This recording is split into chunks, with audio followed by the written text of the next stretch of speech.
Bien, bonjour à tous. La table ronde donc, sur le tracking, les techniques de tracking audio, vidéo, lumière va commencer. S'il y en a qui veulent encore venir s'asseoir. Je me présente rapidement, Benjamin Nem. Moi, je suis concepteur lumière et vidéo pour le spectacle et l'architecture au sein de l'agence Luminariste.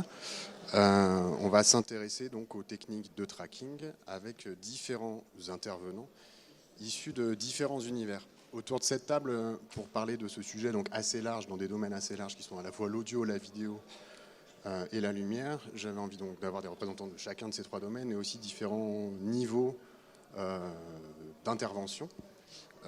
Donc à la fois des concepteurs, à la fois des fabricants, à la fois dans le côté industriel, à la fois dans le côté plus artisanal.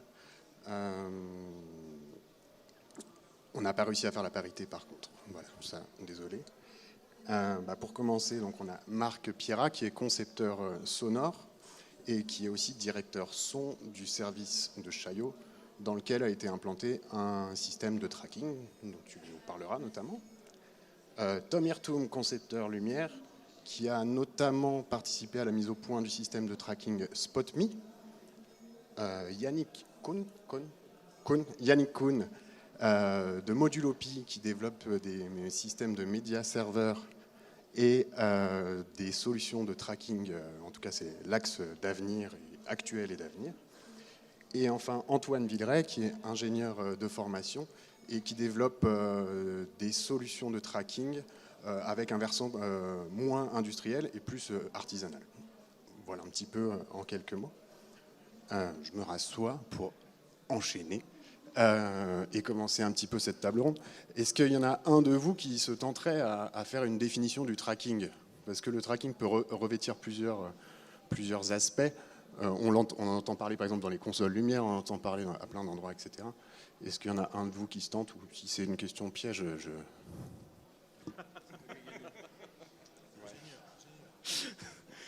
Bon, donc je tente. Le tracking, du moins de mon point de vue d'ingénieur donc,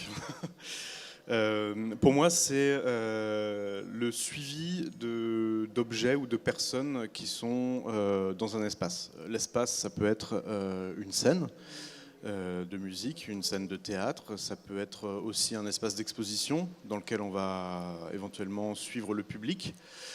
Et où ça peut aussi être plus précisément suivre le mouvement de quelque chose ou d'un membre du corps d'un danseur par exemple.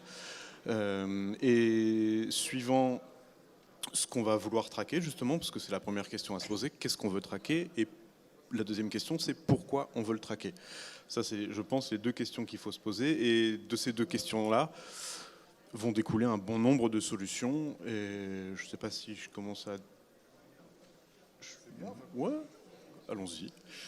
Et donc, les solutions qu'on peut avoir pour faire du suivi, pour faire du tracking, la première dont je vais parler, c'est le tracking visuel, parce que c'est un peu mon dada.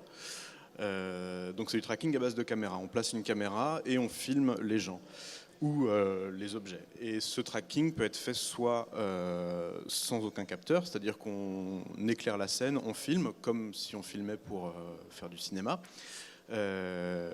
Sauf que là, on va utiliser un logiciel derrière qui va extraire des informations de cette image vidéo pour ensuite les transmettre à un système de projection vidéo, de projection de lumière, de projection sonore, ou même d'actuateurs, de moteurs, etc.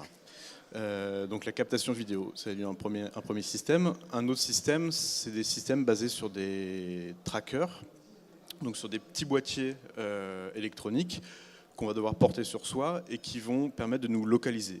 Une sorte de GPS en fait. Sauf qu'à l'intérieur des bâtiments, les GPS fonctionnent mal, donc on a développé d'autres solutions avec des petits émetteurs, un réseau d'antennes, et je pense que Marc nous en parlera plus précisément, parce que je crois que c'est ce qu'ils ont à Chaillot. Voilà pour les deux grands systèmes, enfin la manière dont je catégoriserais les deux grands systèmes de tracking. Je vais passer le micro à mon voisin. Allez. Donc nous, de notre côté, le tracking, ça rejoint ce que tu disais. Nous, on est plutôt parti sur l'axe de traquer précisément des objets, c'est-à-dire précisément à quelques centimètres près. Donc on travaille avec des capteurs optiques, enfin des émetteurs optiques de petites LED qui clignotent, qui sont filmés en des LED infrarouges qui sont filmés avec des caméras qui sont sensibles à l'infrarouge. Et du coup, l'axe principal, ça a été de travailler sur tout ce qui est suivre des objets pour pouvoir, dans un premier temps, projeter dessus précisément. Donc on peut imaginer un panneau et arriver à projeter dessus une image qui reste calée dessus. Par extension, après, ça peut être de suivre des danseurs pour faire des effets au sol en fonction du déplacement des danseurs. Et après, du coup, par extension, on peut utiliser ces mêmes technologies pour faire de la poursuite automatique en lumière ou pour spatialiser du son. Par exemple, on travaille avec le système de ELISA, de l'acoustique, pour spatialiser du son et faire suivre des sources. Donc nous, on est vraiment parti sur cet axe-là où on a un capteur dans la main. Donc forcément, c'est un axe très spécifique, c'est-à-dire que par exemple, ça ne s'adresse pas tellement à du public. Par exemple, dans un musée où des gens vont arriver, il faut avoir un objet dans la main. Par contre, on peut affecter un effet précis à une personne, à un objet précis. Donc on est vraiment parti sur cet axe-là dans un premier temps.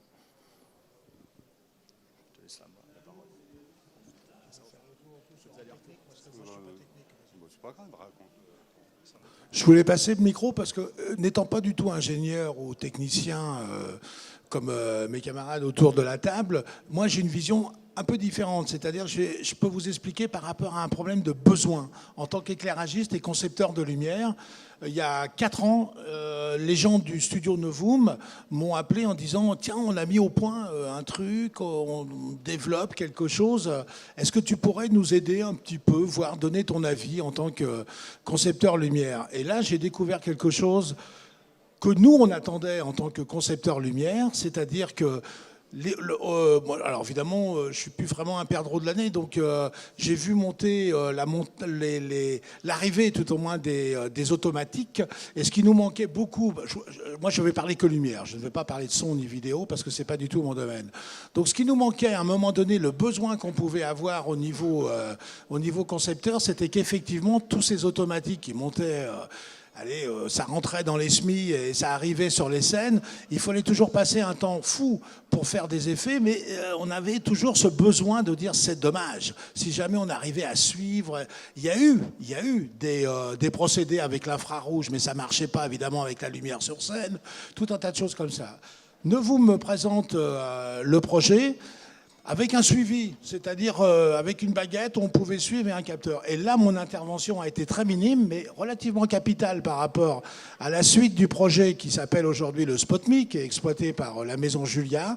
C'était de dire, si vous avez besoin de suivre quelqu'un sur scène, vous avez quelqu'un dans l'équipe technique qui est dédié à ça, ça s'appelle un poursuiteur.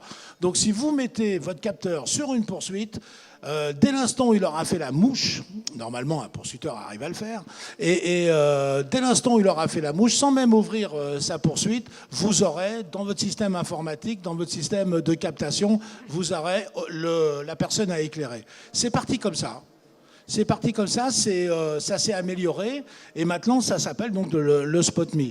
Pourquoi je trouvais ça intéressant? D'abord parce que c'était au moins un premier système qui permettait d'envisager l'affectation de 1, 2, 3, 4, 5, et après, en développant le système, une quantité quasi infinie de projecteurs automatiques sur une personne située sur scène. Ça correspondait à quoi? Ça correspondait à un besoin que j'avais à l'époque. Je travaillais sur une comédie musicale, Roméo et Juliette pour ne pas la situer, et en faisant la programmation du Roméo et Juliette 2, pas le premier au Palais des Congrès, mais le deuxième qui s'est travaillé à Séoul, on a toujours un souci quand on fait une comédie musicale en éclairage, c'est de mettre en valeur le chanteur. C'est-à-dire ils sont 1, 2, 3, 4, et à un moment donné, le son pousse, il n'y a aucune raison de pousser plus, mais en lumière, on a toujours du mal un petit peu. Surtout quand vous travaillez dans un pays étranger où les gens lisent les textes à côté.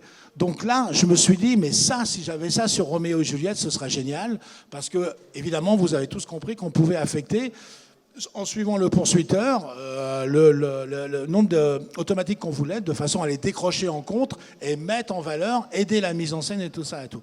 Mais par rapport à ça, ce qui me paraissait intéressant, alors là, c'est un vieux réflexe d'éclairagiste qui était normalement en osmose avec son camarade du son, mais qui n'était pas toujours en osmose, c'est qu'on ne mettait rien sur la personne, sur l'artiste qui était sur scène, c'est-à-dire que le buzz qui pouvait arriver au niveau du son, il venait pas d'un système de lumière. Ça m'a paru intéressant. Le troisième point qui m'a paru intéressant, c'est que le système, une fois développé, consiste à faire une formation de la part d'une personne à la console de façon à intégrer le système dans la console, quelle qu'elle soit, et deuxièmement, de faire une petite formation par rapport à un poursuiteur pour l'installation dès l'instant où on est en tournée. À partir de là, par rapport à une production, le coût était minime, à part l'objet en lui-même qui était alloué, mais il n'y avait personne en plus, ce qui est toujours un problème. Dès l'instant où on arrive, oui, ça, ce serait bien, mais il nous faudrait un truc. Quand bien même qu'on ait converti l'artiste à prendre en charge le truc, la production dit toujours, oui, mais voilà, tout, bon. On connaît les histoires et les impondérables économiques qu'il peut y avoir aujourd'hui. Donc voilà. Deuxièmement, ça, je vous parle du spectacle, mais moi, à travers l'expérience, ayant fait de la télé, où là, évidemment, c'était moins évident, parce que, encore, peut-être qu'avec les caméras, on pourrait envisager quelque chose, mais ça, je pense que ça deviendrait plus compliqué. En tous les cas, moi, je ne vois pas très bien pour l'instant, surtout en voyant les émissions de télé d'aujourd'hui. Mais par rapport à ça, je trouvais très intéressant pour un domaine qui nous a tous fait vivre à côté du spectacle. Ça s'appelait l'institutionnel à une époque et qui s'appelle l'événementiel aujourd'hui. Trop fort? Pardon, désolé. Excusez-moi. Ça va mieux là? Ça va mieux? Bon. Et par rapport à l'événementiel, qui est quand même une partie non négligeable au niveau économique de notre travail, je trouvais qu'il pouvait y avoir, je citerai juste un exemple, parce que aussitôt que j'ai vu l'exploitation, la première exploitation, qui était vraiment expérimentale, qui ne s'appelait pas le SpotMe encore à l'époque, je trouvais que j'avais fait un paquet d'assemblées générales où à la fin de l'assemblée générale, des banques, des voitures et compagnie, et il y avait toujours les questions-réponses, comme il va y avoir là, à qui va parler. Et à ce moment-là, il y a toujours eu un énorme problème qui consistait à avoir une vingtaine d'hôtesses qui donnaient des micros avec des panels et tout. Si la personne qui menait le débat avait un truc pour un bâton ou une baguette, genre baguette de bâton, pour diriger vers la personne à qui il voulait donner la parole, je pense que ce système aurait été acheté immédiatement par les directeurs de production des différentes agences, parce que ça aurait rendu service à beaucoup de gens. Voilà, ça c'est mon rapport au tracking. J'ai suivi après l'évolution. Voilà. Technologiquement, je ne peux rien vous dire, mais je pense qu'au niveau des besoins, il y a encore une énorme attente de la part des gens qui font des concepts d'éclairage. Alors, en fait, juste pour raconter un peu l'historique, en fait, moi, je travaille dans un lieu depuis 3 ans. Avant, je développais des systèmes pour des productions et je me suis retrouvé à accueillir énormément de sonorisateurs. Enfin, on peut les appeler comme on veut, ingénieurs du son, sonorisateurs, etc. Qui simplement ne faisaient jamais, absolument jamais, de suivi d'un comédien ou d'un musicien sur tout simplement un panoramique ou un peu de profondeur, etc. Ce qui donne en fait très souvent des systèmes extrêmement compliqués où on a des scènes sonores où on ne comprend absolument plus rien. On ne comprend plus qui est où, on ne comprend plus qui parle parce qu'on n'arrive pas à les localiser. Et en fait, pour moi, c'est vraiment venu de là, l'envie d'utiliser du tracking, c'est me dire, ne vous inquiétez pas, on va juste mettre des petites... là, pour le coup, j'utilise des tags. On va juste mettre des petits tags sur les comédiens et tout ça se fera tout seul. Donc, en fait, c'est venu de là. Donc là, du coup, moi, j'utilise un système qui s'appelle le Stage Tracker avec effectivement des petits tags. Des petits tags, et c'est des petits tags. Et après, il suffit qu'on donne en fait une source virtuelle, une source audio virtuelle qu'on assigne à chaque comédien. Et à partir de ce moment-là, en fait, le placement sonore se fait tout seul. Donc c'était vraiment un besoin. C'était pas une envie esthétique. C'était vraiment un besoin d'analyse.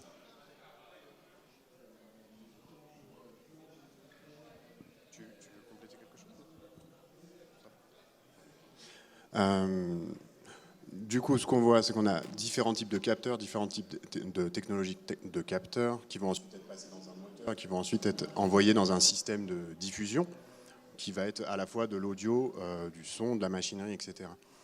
Ce qui m'intéresserait de savoir, c'est par rapport aux différents systèmes que vous avez pu expérimenter, c'est que du coup, ça demande une adéquation entre un espace virtuel et la réalité de la scène. C'est-à-dire que pour traquer une position dans l'espace, il faut à un moment donné l'avoir calibré, l'avoir préparé la scène, etc. Et j'aurais voulu un petit peu en savoir un petit peu plus là-dessus, sur le point de vue dans vos usages des différentes technologies.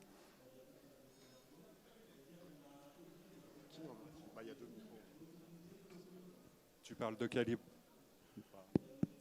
Ah, il est moins bien. Ah, mais c'est...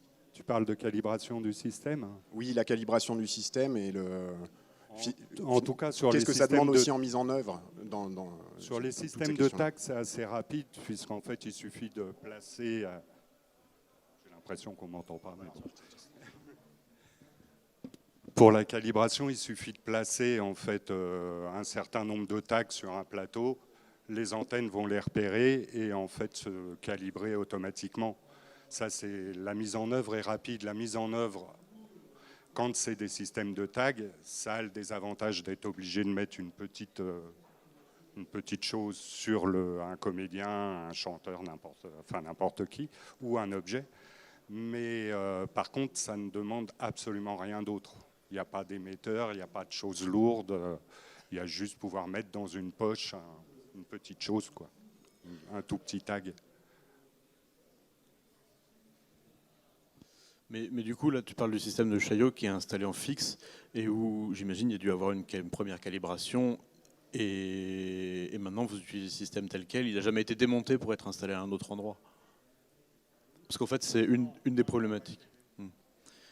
C'est une des problématiques à laquelle moi je suis confronté, enfin où j'ai pu l'être, c'est de développer des systèmes qui vont partir en tournée et où donc dans chaque lieu il va falloir recalibrer le dispositif. Notamment, je pense à un spectacle sur lequel j'ai travaillé il y a une dizaine d'années où on faisait du mapping dynamique, donc on projetait de la vidéo sur des éléments de la scène, on projetait à la fois sur le décor, on projetait sur des accessoires de jeu, on projetait sur les danseurs qui étaient sur la scène. Et on a fait, je crois, 40 dates sur l'année, ce qui est énorme. Ça fait, sur une saison, ça fait un lieu différent par semaine. Et la première fois que j'ai installé ce dispositif, c'était encore à l'état de développement, etc. J'ai mis plus de 3 heures à calibrer le dispositif, parce que comme le disait Benjamin, il faut avoir la correspondance entre ce que voit la caméra, ce que voit le vidéoprojecteur et ce qui se passe réellement sur scène. Et donc 3 heures pour calibrer un système qui doit tourner 40 fois, enfin dans 40 lieux différents, c'était juste pas possible. Donc on a développé des systèmes qui permettaient de calibrer beaucoup plus rapidement. Et à la fin, je crois que entre le déballage du fly et l'image calibrée, il y avait une demi-heure. Oui, non, mais pour avoir aussi utilisé des systèmes sur de la vidéo, des systèmes que j'avais développés, moi, en fait, j'y passais la nuit à le calibrer. Donc, c'était, voilà, le lendemain matin, j'étais moins frais. Mais là, ce n'est pas la même demande. Et là, par exemple, pour le coup, simplement pour traquer des positions où on ne va pas traquer aussi également des formes, etc. Pour traquer simplement une position, en fait, 2 antennes, il suffit de réfléchir un peu à l'endroit où on les place et le calibrage se fait tout seul. Il y en a pour 10 minutes, quoi. Oui, c'est vrai mais que... par contre, on n'a pas tout ce qu'on a en vidéo, c'est-à-dire tout ce qui va être lié à la déformation, qui va être lié à la profondeur, etc. etc. C'est vrai que finalement, là, on est quand même sur quelque chose de dans la beaucoup plus calibration. simple, quoi. Ouais, je vais rajouter. Nous, de notre côté, effectivement, un des points très importants, c'est d'avoir un système qui se calibre rapidement. C'est le nerf de la guerre, qu'on fasse de l'événementiel, de la tournée, du spectacle. Donc on a beaucoup bossé sur cet aspect-là. Et donc en fait, pour expliquer un peu le processus, donc nous on travaille avec des caméras en fait noir et blanc qui ne voient pas le visible, et après des petites LED infrarouges qui clignotent. Donc en fait, c'est un système de motion capture. Donc à la base, on va installer par exemple de 3 à 6 caméras ou plus jusqu'à 20 si on a besoin de voir à 360 degrés, de faire une très très grande taille. Là par exemple, on a été faire des tests sur une scène qui fait 60 mètres par 40 mètres, on avait 6 caméras, donc c'est pas dingue en termes de matériel. Donc on a un process qui permet, on a une espèce de baguette magique où on balaye l'espace, on nettoie un peu partout avec une baguette. Ça dure à peu près 10 minutes à un quart d'heure. Après, une fois qu'on a fait 10 minutes, on va dire, une fois qu'on a fait ça, toutes les caméras sont calibrées entre elles. Après, on va poser un repère au sol, une espèce d'équerre avec 3 lettres dessus pour refaire le référentiel entre l'univers 3D et le vrai sol. Donc ça prend 5 secondes. Et après, effectivement, la difficulté, c'est de calibrer le vidéoprojecteur dans le même espace que les caméras pour pouvoir projeter un contenu qui est cohérent et qui tombe sur des objets dessus. Donc ça, il y a 2 manières de faire. Soit on va pointer des points dans une... on va chercher dans la scène 3D la position de la LED et on la repointe dans la sortie de chaque projecteur. Donc ça, on a une solution qui permet de le faire assez rapidement. Et surtout, là, on a développé un système qui permet, en utilisant les mêmes caméras, qu'on peut basculer en visible. On projette des patterns depuis chaque projecteur. Et automatiquement, en quelques minutes, ça va calibrer le projecteur très précisément.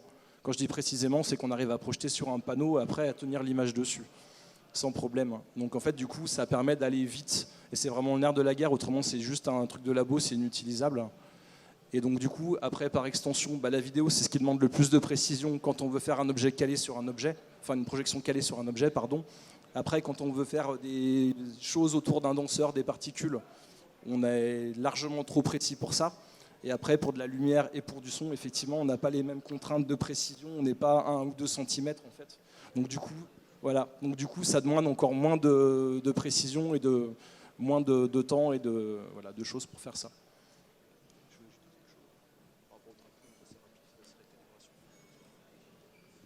Moi, pour parler de la calibration du projet, du SpotMe, je suis mal placé parce que j'étais vraiment en avant. Il y a Bernard qui est là qui pourrait peut-être vous en parler. Tu veux en parler de la calibration du projet du SpotMe pour expliquer.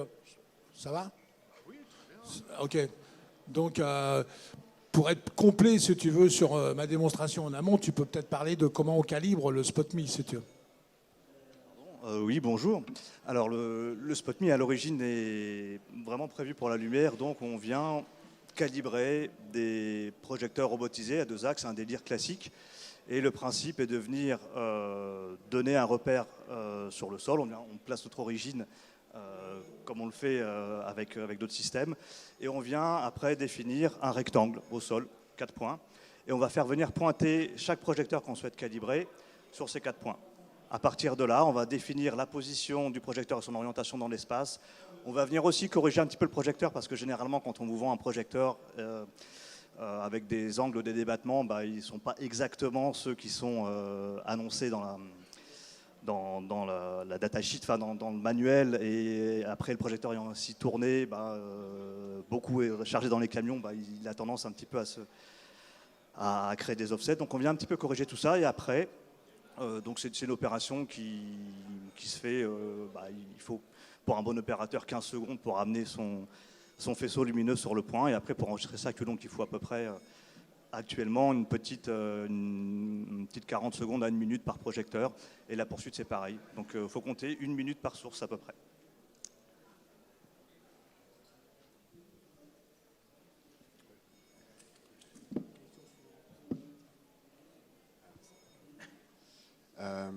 Comment se passe pour vous l'intégration à la fois dans les équipes de travail?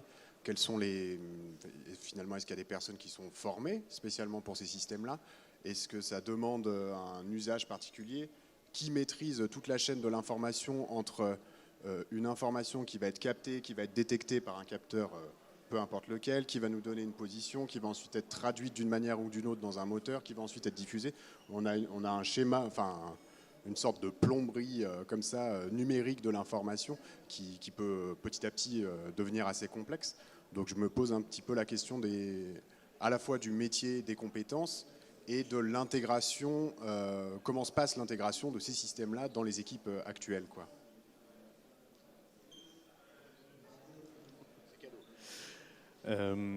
Alors moi j'ai souvent eu l'occasion de faire des passations de régie avec des systèmes de tracking et donc généralement on parle de spectacle avec une grosse composante numérique et donc des ordinateurs en régie, etc. Et donc de fait sur ces spectacles là la personne qui est en régie et qui gère l'ordinateur elle a un profil Alors, je ne vais pas dire d'informaticien, mais en tout cas, elle a des aptitudes à utiliser un ordinateur. Et après, elle vient souvent du son, de la vidéo ou de la lumière. Ça, il n'y a pas tellement de règles. Et la passation se fait assez bien dans le sens où, effectivement, il faut apprendre peut-être des nouveaux logiciels, une nouvelle méthode de travail, et puis surtout une méthode de résolution des problèmes. Ça, je pense que c'est le plus important. Mais généralement, ça se fait assez bien, et je pense pas qu'il y ait vraiment de profil type. Il n'y a pas besoin d'être programmeur ou quoi. Bien sûr, il ne faut pas être allergique à l'ordinateur. Voilà. Mais à part ça, il n'y a pas tellement de profil type, je pense, pour faire ça. Effectivement, après, c'est surtout des process à respecter, donc c'est pas très très complexe. C'est assez facile, il faut suivre des procédures, l'espace, ensuite poser le projecteur, etc. Après, c'est plus effectivement quand il y a un problème, faut être capable d'analyser le problème, mais c'est plus comme dans tout ce qu'on fait d'une manière générale, d'arriver à analyser le problème, de savoir d'où ça vient, c'est plus la difficulté, c'est quand il y a un souci que quand ça fonctionne normalement, en fait, à mon sens. Oui, juste pour dire au niveau de l'histoire, moi je dirais que je ne pense pas que ce soit beaucoup plus compliqué pour un technicien. Bon, là je parlerai même au niveau du son, vu la complexité aujourd'hui des consoles son ou des consoles lumière. C'est pas plus compliqué aujourd'hui pour ce genre de technicien de passer au tracking que ça n'a été à une époque de passer du traditionnel aux automatiques. Je dirais même que c'est un peu plus simple. Je pense même que c'est beaucoup plus simple, vraiment. Mais en fait, le tracking, il nous donne juste des informations. Donc en fait, il a toujours un protocole. Par exemple, pour le mien, c'est l'OSC, mais je pense que c'est un protocole qui est quand même utilisé dans beaucoup de systèmes. Il se trouve que chez nous, du coup, il y a une diffusion qui est possiblement orientée objet, puisque en fait, on travaille toute la diffusion avec un processeur de diffusion multi-algorithmique d'Amadeus, et donc qui permet en fait de vraiment travailler en objet, et du coup d'associer chaque tag à un objet. Donc ça, c'est extrêmement simple. On pourrait le faire avec des choses traditionnelles à partir du moment où on peut diriger une console traditionnelle. Évidemment, c'est beaucoup plus intéressant quand on peut travailler en objet, parce qu'on va pouvoir travailler sur la profondeur, etc. Mais du coup, c'est pas l'exploitation du tracking qui rajoute, en tout cas je parle pour le son, qui rajoute une couche de difficulté ou de complexité. C'est plutôt vraiment une aide au travail plutôt qu'autre chose. Après, c'est le reste des outils qu'on doit connaître, mais ça, a priori, normalement, quelqu'un doit le connaître, et doit connaître le son qu'il a en tournée ou dans sa salle, etc., quoi.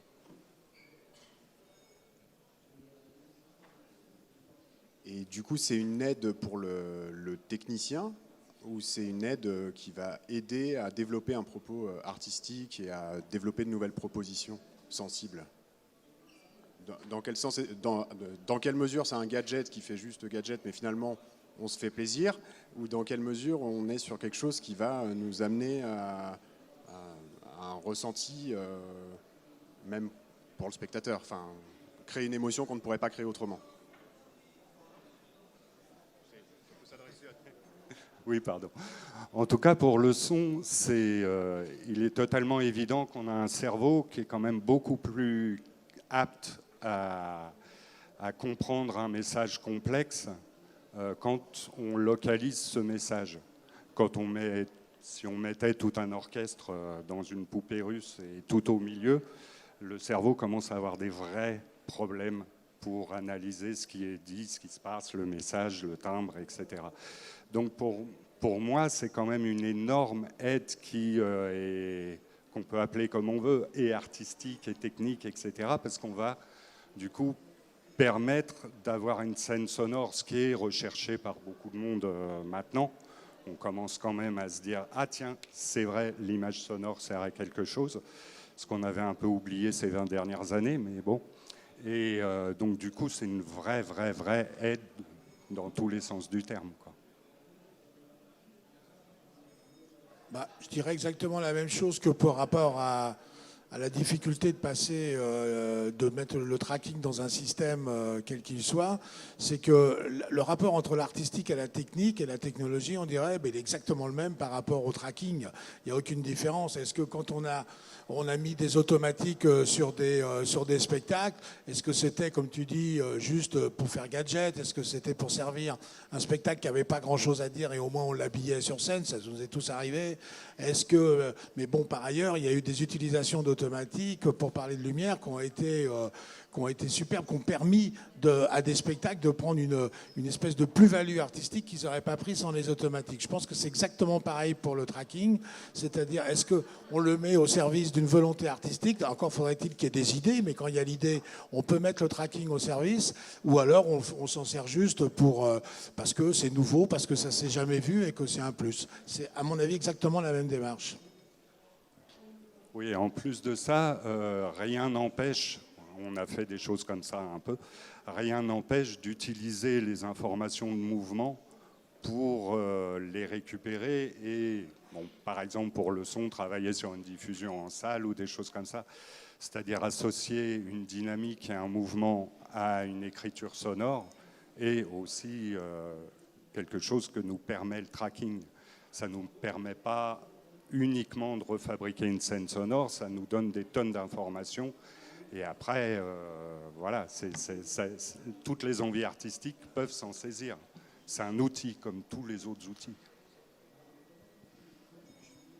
Nous, au niveau de la vidéo, c'est sûr qu'il y a une certaine tendance. Dans un premier temps, les gens vont penser ça comme un gadget parce qu'il faut de l'interactivité, de l'interactivité, de l'interactivité. Et je crois que ce n'est pas une bonne utilisation de ce genre de techno. L'intérêt de ce genre de techno, pour nous, c'est au service de l'artistique pour faire des choses qu'on ne pourrait pas faire autrement. Par exemple, projeter sur des objets, ce qui n'est pas possible, qui se déplacent et arriver à les suivre. C'est aussi, par exemple, dans le cas où on est en train de bosser sur un mini-show de danse pour montrer les possibilités, c'est d'arriver, un danseur, il sait compter. Si on lui rajoute une contrainte et que c'est des choses qu'il arrive à faire naturellement en comptant, ça n'a absolument aucun intérêt. Le public, il ne voit pas que c'est interactif et on s'en fout que ce soit interactif. Ce qui est intéressant, c'est que ce soit une aide pour libérer justement le chorégraphe, le danseur, les créatifs, pour faire des choses qu'ils ont des difficultés à faire en comptant ou alors que ça demande trop de temps de répétition. Et vraiment, l'idée, c'est que ce soit un outil au service des créatifs, de la technique, pour faire des choses qui seraient difficiles à faire autrement et les libérer et permettre de faire plus de choses. Mais pas le prendre comme un outil, c'est interactif. On a tous vu un Leap Motion, on met la main, ça bouge. Ça n'a absolument aucun intérêt, c'est pas très intéressant. Et donc voilà, c'est vraiment la piste. J'ai plus rien à dire.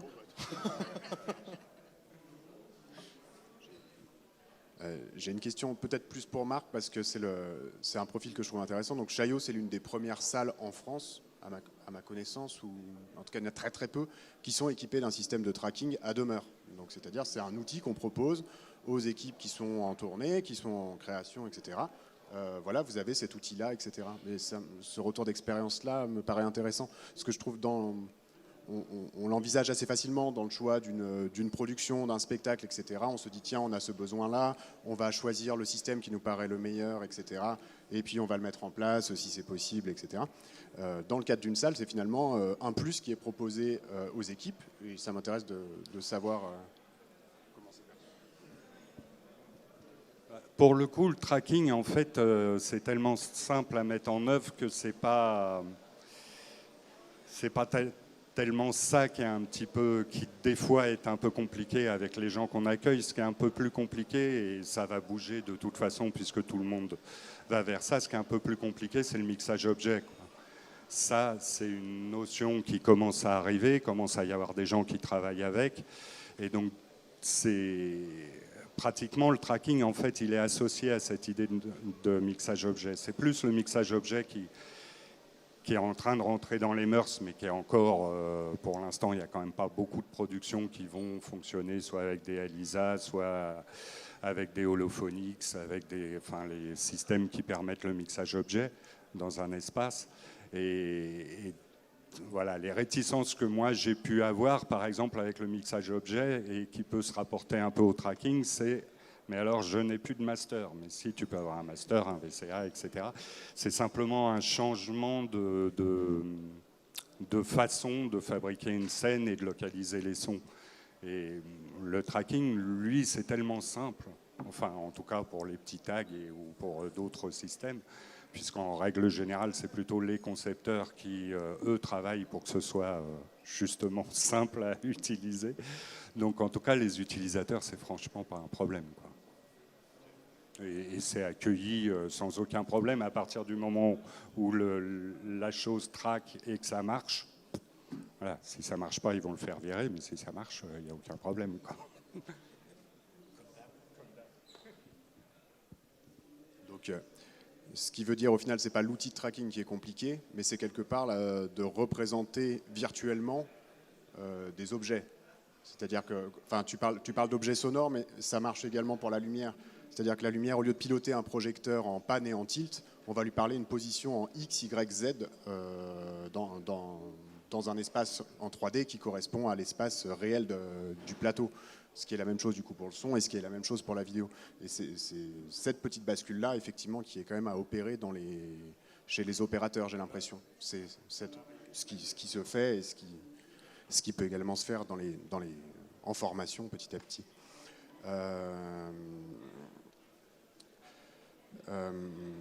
Oui, on a parlé un peu de la précision des systèmes et qui, en fonction de l'usage de destination, ne sera pas forcément les mêmes. Est-ce qu'on peut échanger un peu autour de la latence des systèmes? C'est-à-dire que est-ce que c'est un système qui est aussi immédiat que ça? Est-ce que c'est un système qui va avoir quelques défauts? Et suivant effectivement les moyens de captation de la position sur scène, on n'aura pas forcément les mêmes traitements. Alors, au niveau du tracking vidéo, aujourd'hui, on a des ordinateurs qui sont suffisamment puissants et des caméras qui sont suffisamment puissantes pour avoir en fait une fréquence de données de l'ordre de plus de 100 Hz. Donc ça veut dire qu'on va filmer avec des caméras qui sont au-delà de 100 images par seconde et l'ordinateur derrière va traiter toutes ces images pour nous donner des positions à plus de 100 fois par seconde. Et ça, c'était assez critique parce qu'il y a quelques années, c'était très compliqué. Et ça posait le problème, notamment quand on veut faire de la projection vidéo sur les choses qui bougent. S'il y a 100 millisecondes entre l'image qui est captée et la position qu'on reçoit, et ben, l'objet a le temps de bouger pendant ces 100 millisecondes. Et donc, on va projeter une image qui va tomber à côté. Et on ne pourra pas faire autrement puisque ça sera la latence intrinsèque du système. Donc de diminuer cette latence, ça a permis d'être beaucoup plus précis et c'était nécessaire.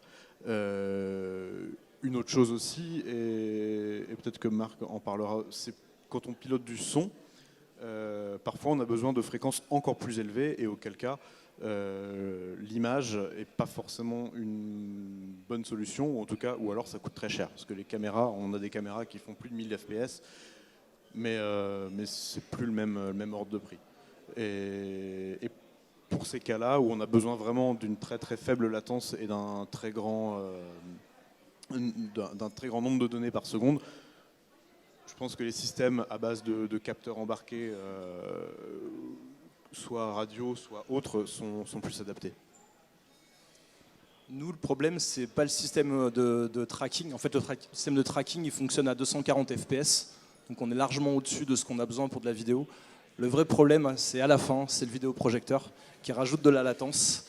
Et on parle de, je sais pas, entre 30 et 60 millisecondes de latence. Donc si on fait on utilise le tracking optique pour de la vidéo, pour faire suivre des particules autour des gens ou des effets, il n'y a aucun problème, on ne verra pas du tout la latence, c'est pas un souci. Par contre, si j'essaie de déplacer un panneau sur lequel j'essaye de projeter, eh ben, c'est 60 millisecondes, ça paraît pas grand-chose, même 30, mais c'est énorme.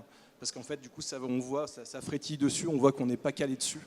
Donc on est obligé de travailler sur des systèmes de rattrapage de latence pour compenser la latence, non pas du système de tracking, qui n'y en a pas, mais du vidéoprojecteur qui a besoin de temps pour traiter les images, en fait. Et c'est c'est là-dessus qu'on est obligé de travailler, en fait. Mais on y arrive, ça fonctionne.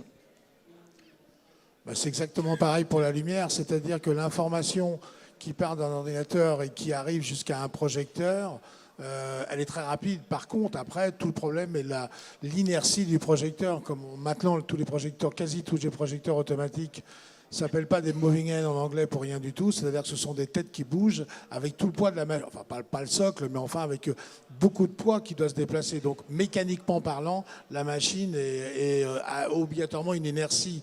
Et ça peut poser des problèmes. Là, par contre, pour le son, par exemple, avec le Stage Tracker, je crois que je peux aller jusqu'à 100 ou 120 Hz.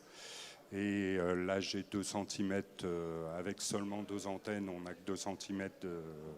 Enfin, je ne suis pas allé plus loin dans le calibrage, mais je défie quiconque. Enfin, d'abord, même à 25 Hz, ça irait très très bien. Et je défie quiconque de me dire qu'une source est à moins de 2 cm, même à 5, même à 10 cm, quoi. Par contre, ce système-là donne aussi des infos sur la lumière, donc demande à être plus précis pour envoyer des infos à la lumière. Il me semble, Tom, qu'il y a peut-être quelque chose à rajouter sur le système SpotMe, qui du coup est un capteur avec un opérateur. C'est-à-dire que c'est le poursuiteur qui va choisir la position qui l'intéresse. Donc en suivant un artiste, mais il n'est pas obligé non plus d'allumer sa poursuite et il peut aller détecter n'importe quelle position sur scène. Donc on est quand même sur une captation qui est subjective et donc qui peut être anticipée éventuellement, qui peut être travaillée en tout cas par l'humain qui peut interpréter cette chose-là, contrairement à des capteurs objectifs de type caméra qui nous donnent une position à un instant T réelle sur scène, mais qui n'a pas d'interprétation. Et l'interprétation, du coup, se fait a posteriori, dans un système où il y a un humain qui, finalement, contrôle ce capteur-là, la captation de cette information-là, on peut admettre qu'il y a une interprétation. Et c'est là que ça peut être des choses assez intéressantes. Par exemple, qu'est-ce que si un danseur est sur scène et saute sur scène, peut-être qu'on n'a pas envie que toute la lumière fasse blou, et que du coup, l'opérateur, il peut rester fixe sur la personne. Donc, c'est des systèmes d'interprétation qui peuvent être différents en tout cas qu'un système on va dire informatique, quoi, de détection informatique et de calibrage informatique. Peut-être tu as des choses à ajouter là-dessus. Quand tu parles de ça par rapport au tracking, tu rentres tout de suite dans les choix artistiques, c'est-à-dire que n'importe quelle technologie, dès l'instant où elle rentre au service d'une idée artistique, elle peut être utilisée n'importe comment. Mais dès l'instant où, ce qu'on dirait, elle est juste, c'est-à-dire qu'elle sert l'idée de la mise en scène, elle sert l'idée du spectacle. Effectivement, le poursuiteur, normalement, le poursuiteur a une conduite, il suit un spectacle et il n'est pas obligé de s'allumer, il peut être... C'est en ça où il est un petit peu plus sollicité qu'avant, parce qu'avant, le poursuiteur allumait la personne, l'artiste sur scène ou le danseur ou qui que ce soit, alors que maintenant, si on s'en sert pour faire du tracking, il peut effectivement faire on va faire une mouche sur la personne sur scène et à ce moment-là, le système du tracking va pouvoir rentrer en ligne de compte. Voilà. Mais tout dépend, c'est encore au service de l'artistique.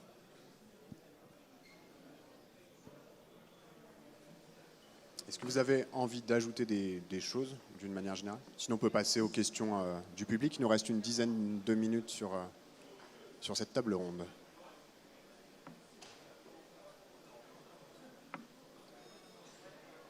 Ouais.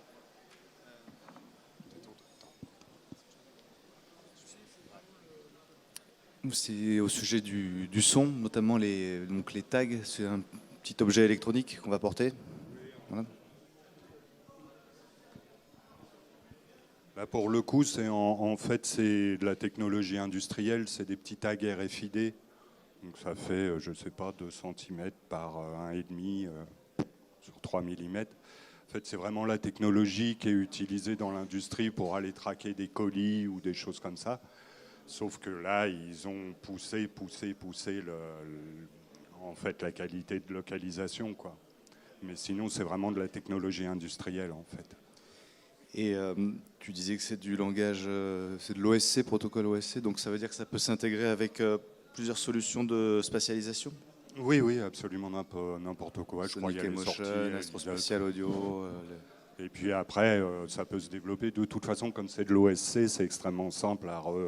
Ils ont de l'OSC, je crois qu'il y a d'autres protocoles. Enfin, ce qui parle aussi aux projecteurs, donc il doit y avoir des protocoles spécifiques à des projecteurs. Mais là, par contre, je ne sais pas comment ça se parle, ces choses-là. Et je sais pas. Désolé. Je sais pas pour les projecteurs. En tout cas, nous, pour le son, on demande de l'OSC, de toute façon, comme c'est des systèmes qui sont quand même en train de naître et se développent, c'est des gens à qui on demande, voilà, quand on a un besoin, c'est « Allô ?» Merci.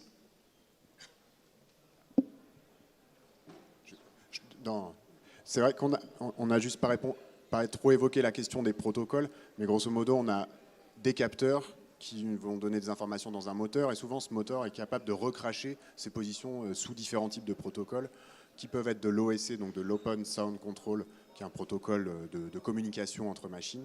Il y a un autre protocole assez important qui est le PSN, donc POSI Stage Net, qui a été développé par Emma Lighting et un autre groupe, et qui est un protocole ouvert. Enfin, ces deux protocoles-là sont ouverts.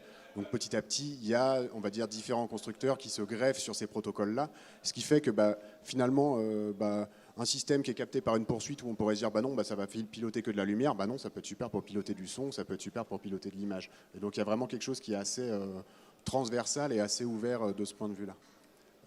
Je crois qu'il y avait une question de Frédéric. Ouais.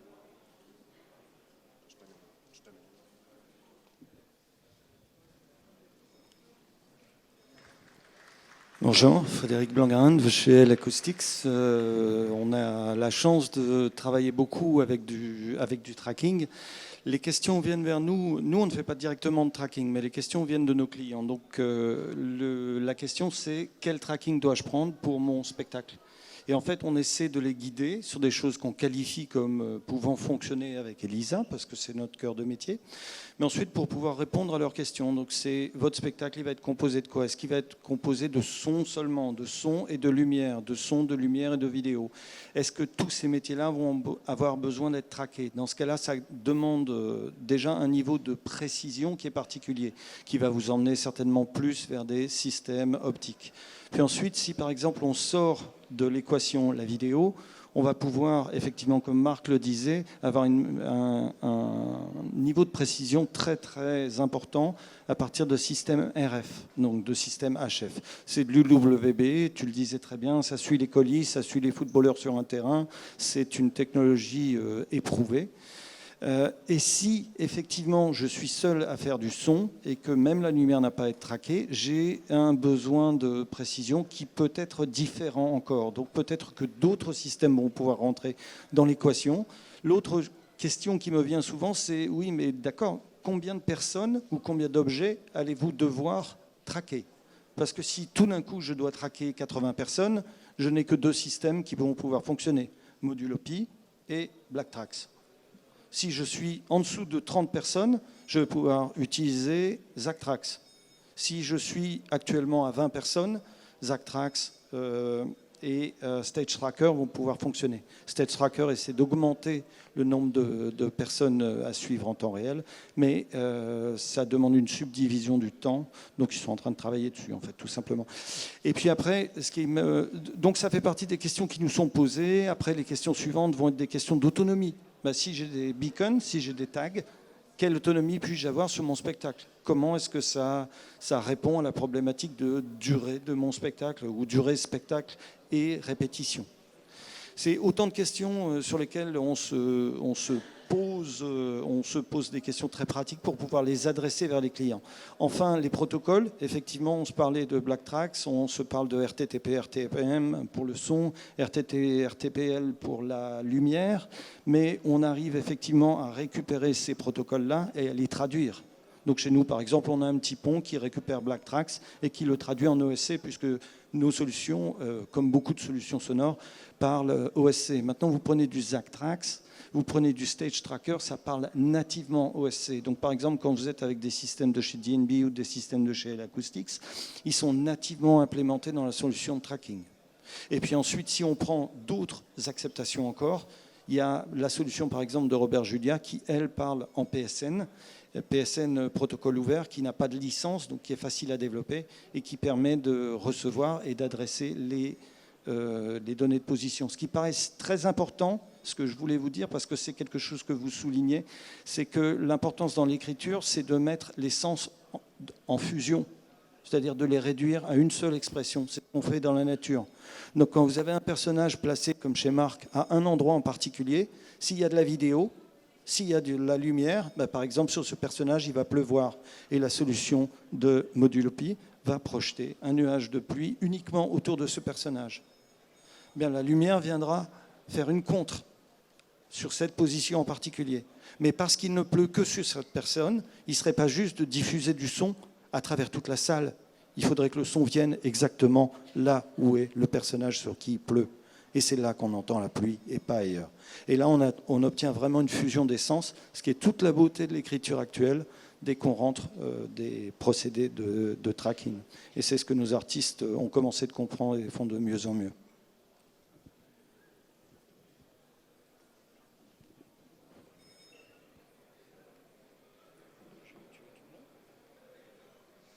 Merci. Et d'autres questions peut-être?